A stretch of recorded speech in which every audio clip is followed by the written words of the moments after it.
नमस्कार, मी विलास बडे. न्यूज 18 लोकमतच्या या खास कार्यक्रमात आपल्या सगळ्यांचं स्वागत. आजचा चर्चेतला मुद्दा आहे महाविकास आघाडीतली काँग्रेसची नाराजी. वेगवेगळ्या ध्रुवावरच्या दोन विचारधारांचे तीन पक्ष एकत्र येऊन महाविकास आघाडी स्थापन झाली. एक इतिहास घडला, पण काँग्रेसच्या नाराजीचं ग्रहण मात्र सरकारला जे लागलंय ते पहिल्या दिवसापासून सुटायला तयार नाहीये. अगदी सावरकरांवरून कधी राहुल गांधींची नाराजी, कधी मंत्र्यांचा रुसवा, कधी आमदार आक्रमक, तर कधी पदाधिकारी रस्त्यावर. गेल्या काही महिन्यातल्या काँग्रेसच्या नाराजीचं हे ग्रहण काही केल्या सुटत नाहीये. विश्वासात घेतलं जात नाही, आम्हाला योग्य ते स्थान दिलं जात नाही, विचारलं जात नाही, आपलाच अजेंडा रेटला जातोय, अशा कितीतरी नाराजीची कारणं आपल्या समोर आली. त्यातून नाराजी नाट्यही रंगलं. यात आता भर पडली आहे ती बांधकाम विभागाच्या विभाजनावरून अशोक चव्हाण यांची नाराजी आणि बकरी ईदच्या नियमावलीवरून नसीम खान यांची आक्रमक भूमिका. त्यामुळे काँग्रेसच्या नाराजीच्या चक्रव्यूहात ठाकरे सरकार अडकलंय का, हा आहे आजचा चर्चेचा विषय. आणि या सगळ्या संदर्भात बोलण्यासाठी आपल्यासोबत माणिकराव ठाकरे आणि अतुल भातखळकर हे दोन नेते असणार आहेत.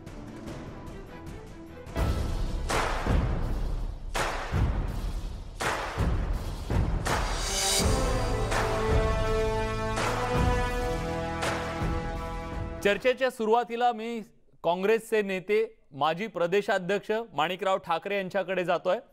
माणिकरावजी, नेमकं असं कारण काय आहे का काँग्रेसची ही जर सगळी आतापर्यंतची यादी आपण सगळी बघितली तर या यादीमध्ये सरकारमध्ये असलेल्या कित्येक दिवसात तुम्हाला नाराजीत राहावं लागलंय का? तुमच्यावर ही वेळ येते जर तुम्ही या सरकारमध्ये अत्यंत महत्त्वाचा घटक आहात?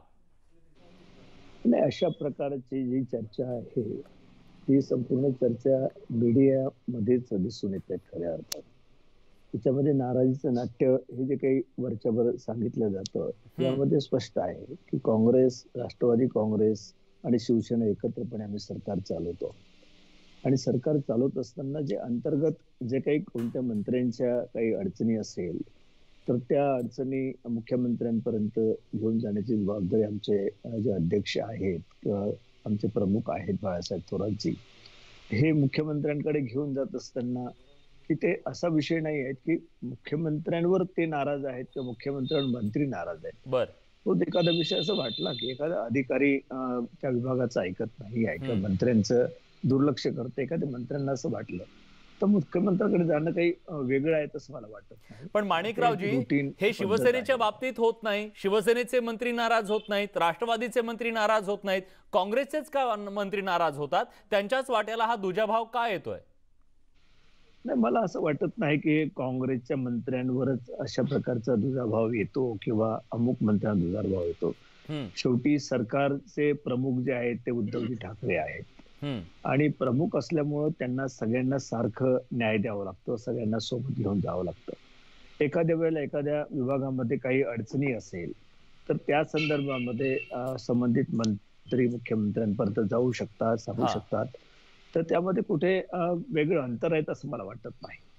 परंतु एखाद्या मंत्र्यांनी अशा प्रकारचं कुठे बाळासाहेबांकडे सांगितलं असेल की आमच्या खात्याचे जे सचिव आहेत, सेक्रेटरी आहेत, ते आम्हाला बदलून पाहिजे आहेत, तुम्ही त्या ठिकाणी आमच्या सोबत या, मुख्यमंत्र्यांसोबत आपण चर्चा करू, तर ते एक स्वाभाविक चर्चा आहे. त्यामध्ये कुठे काही नाराजी आहेत आणि त्याच्यामुळे काही गव्हर्नमेंट अडचणीमध्ये आले आहेत, अशा प्रकारची चर्चा फक्त ती मीडियामध्ये होतं.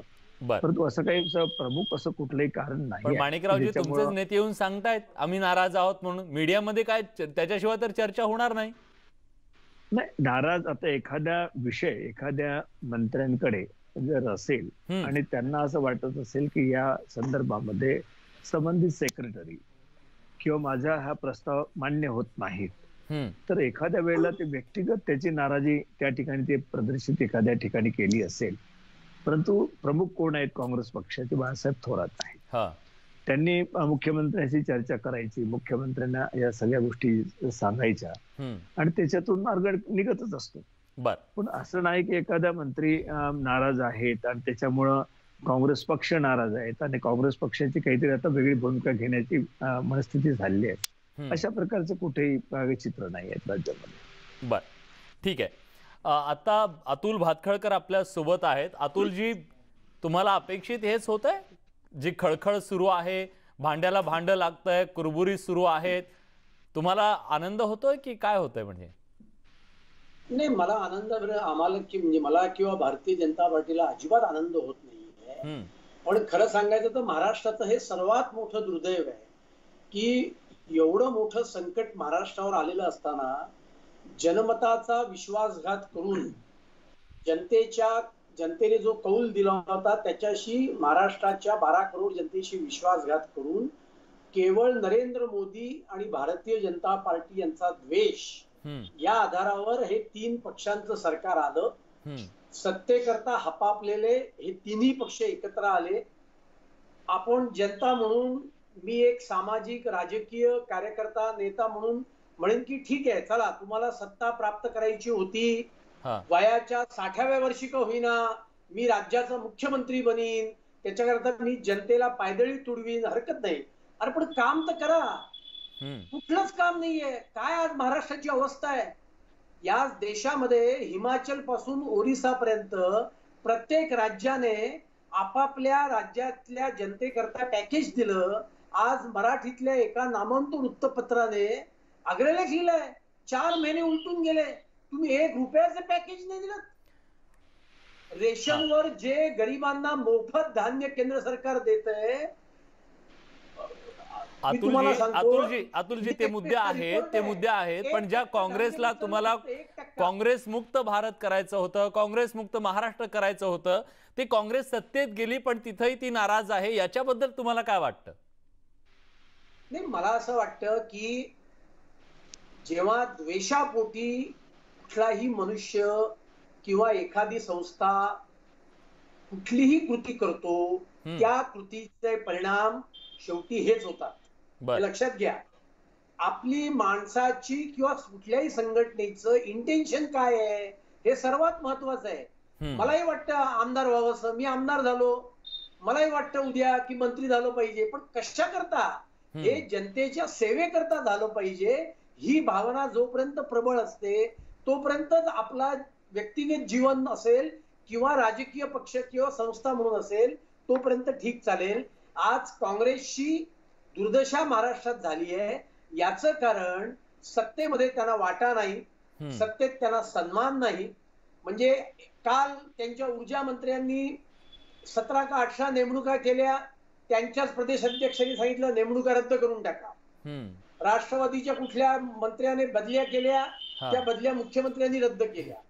राज्याचे मुख्यमंत्री एखादी कृती करतात, ती एनसीपी रद्द करायला लावतो. याच्यामध्ये मी तुम्हाला एवढंच सांगेन, पंचतंत्रामधली आपण लहानपणी वाचलेली गोष्ट आहे ना ती बेडकांची, त्याप्रमाणे त्या बेडकांप्रमाणे महाराष्ट्राची जनता असं म्हणते तुमचा खेळ होतोय पण आमचा जीव जातोय. आज डॉक्टरांना पगार नाहीये, नर्सेसना पगार नाहीये, एसटीच्या कर्मचाऱ्यांना घरी पाठवलंय. परवा आपण बातमी वाचली असेल, श्रीवर्धन मधली 93 गावं आजही अंधारात आहेत 1.25 महिना झाल्यानंतर.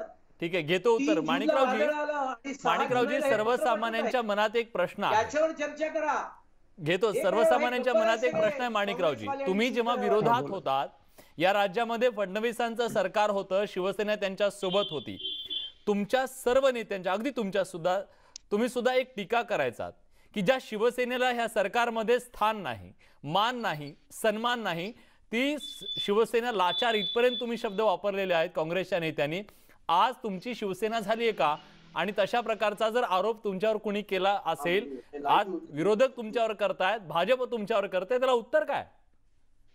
नाही, पहिले प्रथम मला अतुलजीच्या प्रश्नाला उत्तर द्यावं लागेल. अतुलजींनी सांगितलं की काँग्रेस पक्ष हपापलेला आहे.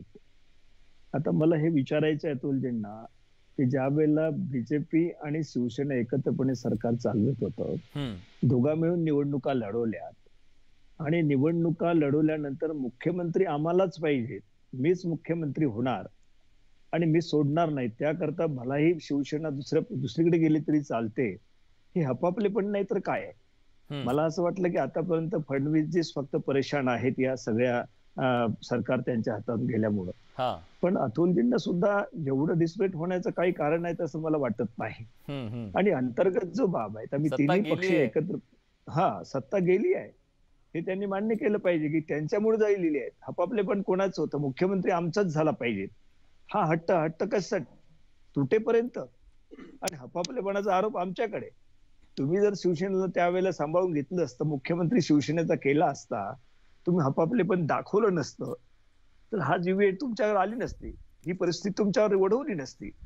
परंतु तुम्ही हपापलेपणा केला आणि त्याची परिणिती हे तिन्ही पक्ष एकत्रपणे आले. शेवटी राज्याला सरकार द्यायचं होतं आणि काँग्रेस पक्षाचं धोरण स्पष्टपणे एक आहे. काँग्रेस पक्षाने कुठेही एखादं मंत्रीपद किंवा याच्याकरता बात कधीच घातला नाही. बरं, मग भांडण कशाचं एकदा सांगा तरी महाराष्ट्राला. काँग्रेस पक्षाने ह्या नाराजी जी आहे ते वारंवार, ते भांडण नेमकं कशाचं आहे? विचारांचं तर नाहीच.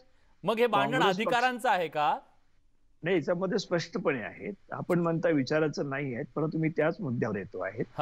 भारतीय संविधानामध्ये जी उद्देशिका आहेत, जे डॉक्टर बाबासाहेब आंबेडकरांनी संविधान दिलं, त्यामधली जी उद्देशिका आहे त्याप्रमाणे राज्य चालायला पाहिजेत. हे आम्ही तिन्ही पक्षाच्या प्रमुखांनी सह्या केलेल्या आहेत. हे आमचं महत्वाचं आहे. एखादं त्या ठिकाणी विभाग मिळाला, एखादं मंत्रीपद मिळालं नाही मिळालं, याच्यावर आमचा विषय नाही आहे. राज्याला सरकार दिलं पाहिजे आणि कोणी सरकार त्या ठिकाणी बीजेपी वाले बनवू शकत नसतील, तर त्या ठिकाणी सरकार आपण तिन्ही पक्ष मिळवलं पाहिजे, बनवलं पाहिजे. हा त्या पाठीमागचा उद्देश होता.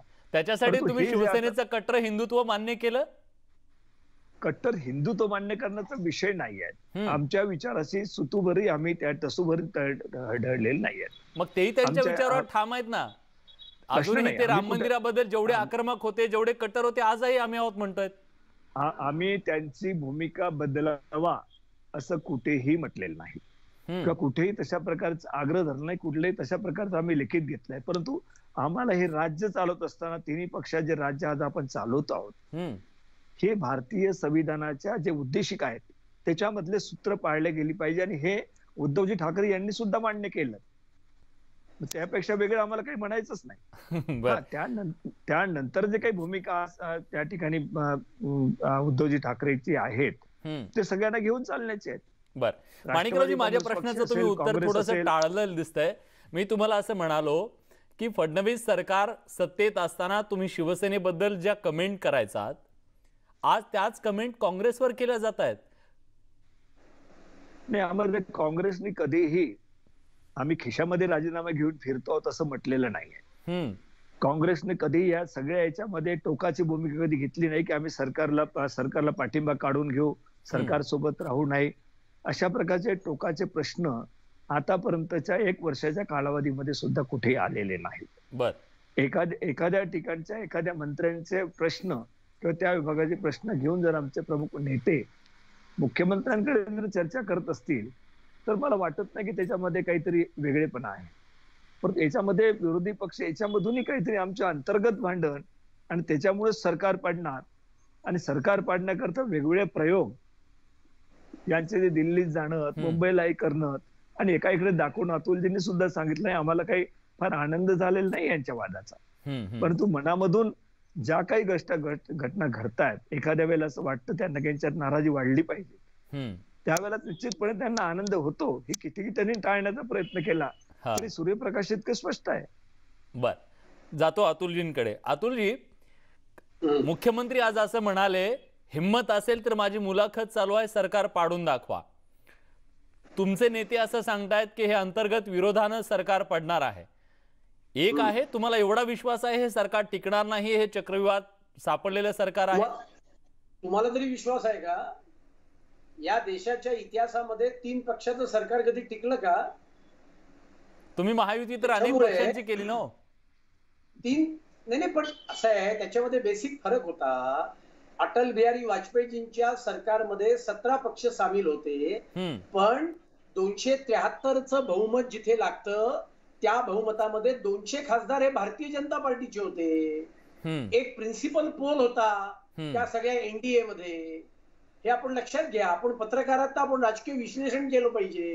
इथे काय आहे, एकाचे 56 आहेत, एकाचे 54 आहेत, एकाचे 44 आहेत, कोणी 2 आहे, कोणी 5 आहे. अशी सरकार या देशाच्या इतिहासात चाललेली नाहीयेत. क्रमांक 1, जे तथाकथित सेक्युलर आणि समविचारी पक्षांची असतात ती सरकार चालली नाहीत. इथे तर तिन्ही पक्षांनी आपापली तत्वज्ञान गुंडाळून ठेवलेली आहेत. तरी सुद्धा शिवसेना म्हणते की आम्ही कट्टर हिंदुत्ववादी आहोत, हे म्हणतात की आम्ही सेक्युलर आहोत. आणि त्यामुळे हे सरकार आपल्या अंतर्गत विरोधानेच पडणार आहे. रोज काय चाललंय, रोज हेच चालू आहे. रोज तुम्हीच बातम्या देताय ना. का आता आम्ही पण असं म्हणायचं की तुमच्या बातम्या चुकीच्या आहेत आणि काँग्रेस सारखं म्हणायचं की अजिबात या 3 पक्षांमध्ये अजिबात नाराजी नाहीये, तुम्हीच आपल्या काहीतरी बातम्या देताय. त्यांचे मंत्री येऊन सांगतायत, त्यांचे आमदार येऊन सांगतायत, त्यांच्या बैठका होत आहेत आणि त्याच्यामुळे हे सरकार आता उद्धव ठाकरे म्हणतात की पाडून दाखव. कोण पाडायला बसलंय? अहो सरकार चालवून दाखवा. तुम्ही पाडण्यात माहीर आहात म्हणून म्हणाले असतील हो. तुम्ही पाडण्यात सरकार माहीर आहात म्हणून कदाचित तुमच्यावर फार विश्वास असेल त्यांचा, असे असू शकतं ना. पहिली गोष्ट, भारतीय जनता पार्टी सरकार पाडण्यामध्ये माहीर नाही, कारण भारतीय जनता पार्टीने कुठलंही सरकार कधीही पाडलेलं नाही. बर, यांच्या आघाडीचे जे नेते आहेत ना, शरद पवार, माणिकराव हसतायत. सरकार इंदिरा गांधींनी कसं पाडलं होतं, ठीक आहे, हा इतिहास अतुलजी तुम्ही जे वक्तव्य केलं त्याच्यावर माणिकरावांना हसू आवरत नाहीये. एक छोटासा ब्रेक घेतोय, लगेच परत येतोय. कुठे जाऊ नका, पहा फक्त न्यूज 18 लोकमत.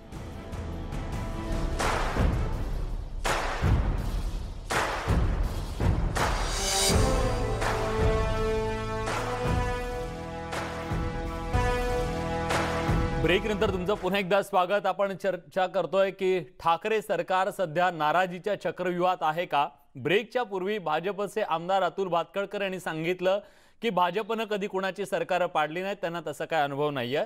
पण तिकडे माणिकराव ठाकरे मात्र हसत होते, त्यांना ते काही फार पटलेलं दिसत नाहीये. माणिकरावजी, त्यांनी कधी सरकार पाडली नाहीत कुणाची, मग तुम्ही कुणाला घाबरताय, कुणाला आव्हान देताय सरकार पाडून दाखवा म्हणून? अतुलजीचं विधानच हे हास्यास्पद आहे खऱ्या अर्थानं. कारण त्यांना माहित आहे की मध्य प्रदेशमध्ये काय झालं, राजस्थानमध्ये काय त्यांनी प्रयत्न केले, इतर गोव्यामध्ये काय झालं, म्हणजे अनेक ठिकाणी ते उदाहरण देता येईल.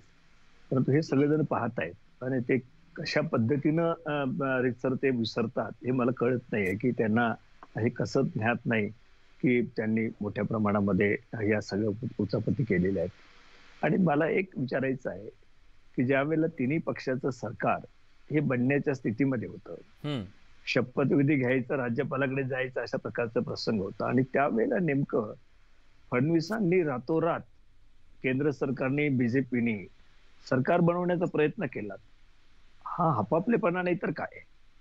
एकाकडे आपण साधन सुचितेच्या गोष्टी करायच्या बीजेपी पक्षाने आणि दुसरीकडे या सगळ्या गोष्टी धुऱ्यावर ठेवायच्या, अशा प्रकारचं जे यांचा प्रथा आहे. आणि ते रेटून बोलायचं. पण माणिकराव, मुद्दा हा सुद्धा आहे ना की तुम्ही मध्य प्रदेशमध्ये तुम्ही तुमच्या सहकाऱ्यांना रोखू शकला नाहीत. राजस्थानमध्ये तुमच्याच घरातला माणूस फुटून बाहेर जातोय, त्याला तुम्ही थांबवू शकत नाही, त्याची नाराजी तुम्ही दूर करू शकत नाहीत.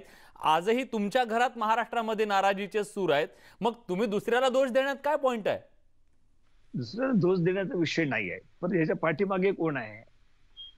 आपण कर्नाटक पासून पाहतोय, आपण राजस्थान पासून आज मध्य प्रदेशमध्ये काय झालेलं आहे, गोव्यामध्ये आपल्या समोर आहे ना, महाराष्ट्राला लागून आहे गोवा.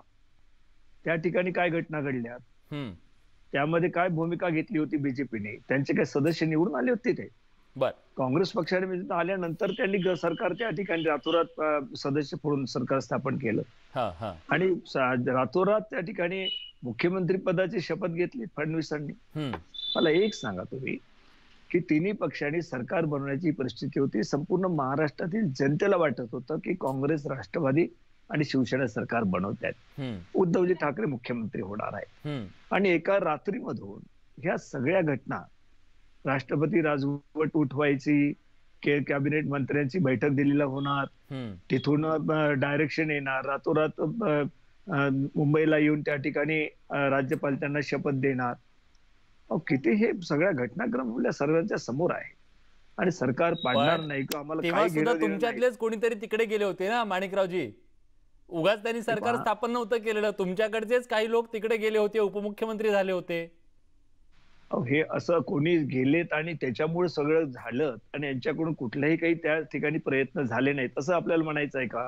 नाही नाही नाही, पण तुमच्यातली अंतर्गत जी कुरबुर आहे, जे ते कायम म्हणतायत की अंतर्गत ह्याच्यातून हे सरकार पडेल, ते अंतर्गत तटबंदी तुम्ही काय करताय? यालाच फोडण्याचे प्रयत्न म्हणतात. फोडण्याचे प्रयत्न कशाला म्हणतात?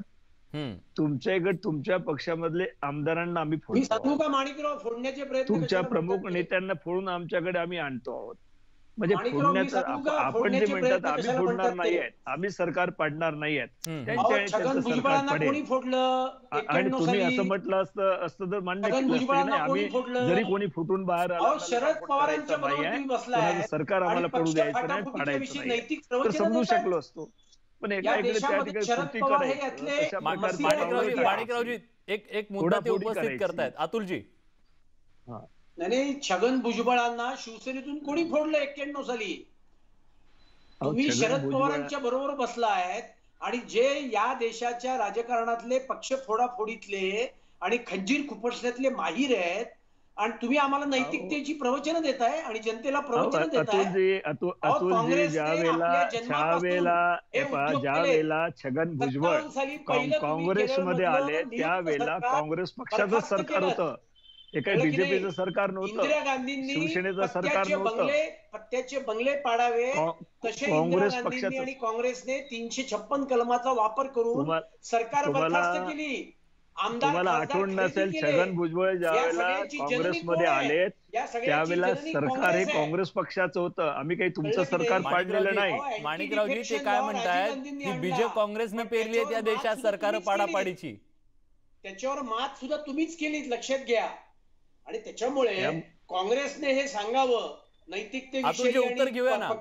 मी मुद्दा पोहोचवला तुमचा तिकडे. हा फार मोठा जोक आहे. उत्तर घेऊया. माणिकरावजी, उत्तर तळीरामाने दारूबंदीवर व्याख्यान देण्यासारखं आहे, मी तुम्हाला सांगतो. हो, आणि त्याच्यामुळे ठीक आहे. अतुलजी थांबा ना, आपण उत्तर घेऊया ना. तुम्ही तुमचेच मुद्दे हे करताय. कळलं तुमचा मुद्दा त्यांना. विचार तुम्ही. हा. अतुलजी तुमचे सत्ताच कधीपासून आले? मागच्या पुढे 10-15 वर्षामध्ये केंद्रात आणि राज्यात अतुलजी जर प्रश्न उपस्थित केला तर उत्तर घ्यावं लागेल ना आपल्याला. हा, उत्तर घ्या ना. मला ते काय आपण स्वतःहून बोलत आहेत फक्त. हा, ते असं म्हणताय तुम्ही पेरलेली आहेत सरकार पाडापाडीची, काँग्रेसनंच या देशात बीज पेरली आहेत, त्याची आज फळं आहेत म्हणतायत. मला एक सांगा, बीजेपीची सत्ता केंद्र आणि राज्यामध्ये 10-15 वर्षापासून 20 वर्षापासून या ठिकाणी यायला सुरुवात झाली. केंद्रामध्ये आली असेल, राज्यामध्ये आली असेल, आणि या 10-15-20 वर्षामधला इतिहास यांचा जर पाहिला, हा पूर्णपणे फोडाफोडीचा आहे. ज्यांनी ज्या पद्धतीनं भाजप हा पक्ष वेगळ्या साधन सुचेतेचा पक्ष आहे, कधीही चुकीचं करत नाहीये, नैतिकता पक्षाकडे आहे, परंतु 20 वर्षातलं यांचं रेकॉर्ड जर पाहिलं असेल तर अशा प्रकारच्या जनतेशी बेमानी करणारं, त्या ठिकाणी सत्तेमध्ये असलेल्यांना खाली खेचण्याचं जे षडयंत्र करणारी कुठला पक्ष असेल तो बीजेपी पक्ष आहे. माणिकरावजी, वेळ संपलेली आहे. फक्त शेवटच्या एका वाक्यात सांगा, काँग्रेस आता पूर्ण समाधानी आहे का सरकारमध्ये आणि त्यांच्या मनात कुठल्याही प्रकारची नाराजी नाही का? काँग्रेस पक्ष, राष्ट्रवादी काँग्रेस पक्ष आणि शिवसेनेचं राज्य या राज्यामध्ये आहेत, महाराष्ट्रामध्ये, आणि जनतेला न्याय देण्याचा प्रयत्न मुख्यमंत्री आणि सर्व मंत्री मिळून करतायत. आणि 5 वर्ष हे सरकार व्यवस्थितपणे चालेल. कोणी कितीही प्रयत्न केले, कितीही कला म्हटलं, यांचं सरकार पडणार म्हटलं किंवा संपर्क साधण्याचा प्रयत्न केला तर कोणीही टसकामस होणार नाही. एक दिनसीपणाने हे सरकार चालेल, अशा प्रकारची खात्री मी आपल्याला देतो. नक्कीच. खरं तर ही सगळी चर्चा पाहिल्यानंतर सर्वसामान्य माणूस आज कोरोनाचा सामना करतोय, पण आज राज्यात सामना रंगलाय खुर्चीचा. कुणाला खुर्चीला सुरुंग लावायचा आहे तर कुणाला खुर्चीला सुरुंग लागू द्यायचा नाहीये. याच्यासाठीची ही सगळी राजकीय लढाई सुरू आहे. तुमची आमची ही सुरू आहे जगण्यासाठी. आजच्या या चर्चेमध्ये तुम्ही आलात आणि आपली भूमिका मांडली, त्याबद्दल दोघांचेही मी मनापासून आभार व्यक्त करतो. चर्चेत इथंच थांबतोय. ताज्या घडामोडींसाठी बघत राहा न्यूज 18 लोकमत.